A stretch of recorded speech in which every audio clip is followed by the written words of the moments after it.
Hi, it's Tom here from Back in Motion Bayswater. Thought I'd do a quick post today to talk to you about a home office setup.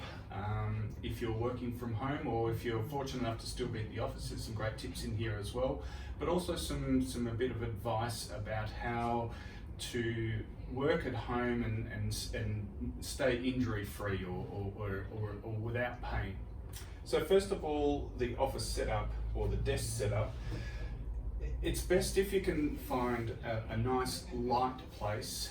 A kitchen table can work well, but just be mindful that you're going to have to pack it up to eat if you have a family as well. So a quiet area away from the family can really suit. When it comes to, if you have a computer at a desk, then that's fine. A little bit of advice around the setup of the computer. The keyboard should be nice in front of you, in front of the computer. The computer should be about arm's length away, and the top of the computer should be about eye height, so you're looking forward or just a little bit down, but not too far down. Keyboard should be comfortable in front of you, a mouse just next to it as well. Phone, if you've got it, should be at easy reach, and water or drink bottles or documents or books that you need. If your chair is at a height, if your desk is at a height where your hips are quite a bit above your knees, then it's good to get a footrest in so that you can raise your feet up.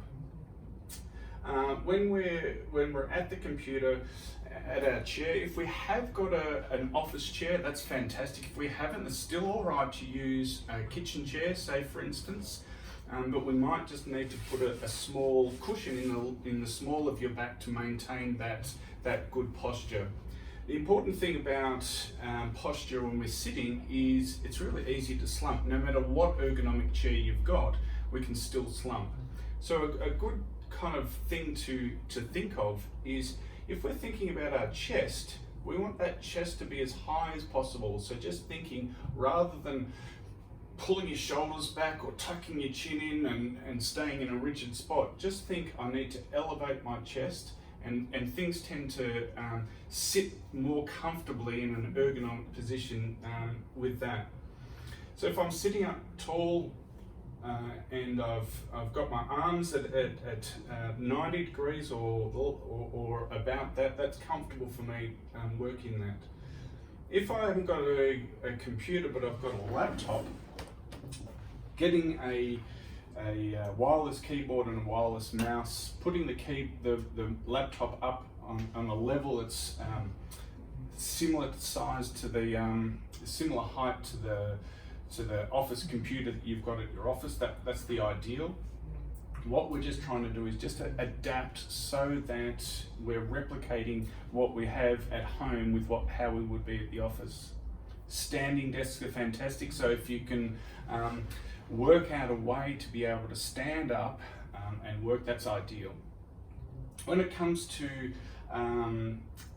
preventing injuries or sorenesses or pains as a result of sitting too long, there are some strategies that we can use, and I'll go through a few exercises that I really like. But the key one is that we should just get up often. We shouldn't be, there's no bad posture. Bad postures don't really exist because they've done a lot of studies to work out that if we are in an unergonomic posture or position, that doesn't necessarily mean that we're going to get pain. What does tend to cause these pains is a result of sustained postures. So we're sitting in a position for too long, regardless of how well our ergonomics or our posture is. So the key is get out of the chair. Get out of the chair and go for a walk. Every half an hour, if you can, would be ideal. Just a lap around the house, do a few exercises, and then you're right to be able to go again. But be mindful that we're trying to create a good posture for as long. That's going to help minimize the chances of causing some stress or strain on our structures because we're in an unergonomic position. So some exercises that we can do to help minimize the stress or the tension in our necks and our shoulders and our arms. So here's a few exercises that I really like that can help minimize that or just free or loosen us up. So the first one is just doing some simple neck rotations. Don't try and force it too much to start off with. Slowly increase the range, trying to look further over the back of each shoulder. Same thing can be done with our upper back as well. I say just hold your hands out in front of you, and what I want you to do with your elbows is try to get it as far behind you as possible. And we can do this slowly, or we can do it a lot quicker. So we're now doing a very quick movement, and that's just a way of really freeing up the upper back. Shrugs are another great one to do as well. So up and down. Shrugs are a really good one to increase the strength in our upper traps as well, which helps to support our shoulders. So that's just a really good, easy one to do. We can roll the shoulders, it's easy. Movement is the key with anything that we're doing. Another one that I really like is a stretch. Putting your hand under your bottom, and then just gently stretching your head to the side and then rolling it a little bit further forward. This way we can get a stretch down the outside of our neck and into our shoulder as well. The idea is not to force it down too hard. Just the weight of your hand on your head is enough to be able to create that. Now we can hold it sustained, but alternately we can just go down and up and down, and we can do that 10 times, and that's a really good way to relieve all the tension in the arms as well. And then the last one that I like is a chin tuck. And the chin tuck, or creating double chins, is a really good one to help loosen up the joints in the upper part of the neck, and that can be a really great way to relieve that tension that can build up, that can go into the top of the head. The other thing that we can do is get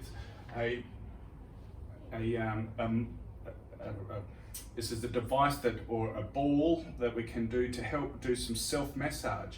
And just by applying a little bit of pressure into the tight parts of the neck or the shoulders, or even simply doing some massage into the necks, is another great way of being able to relieve some of that tension in the neck.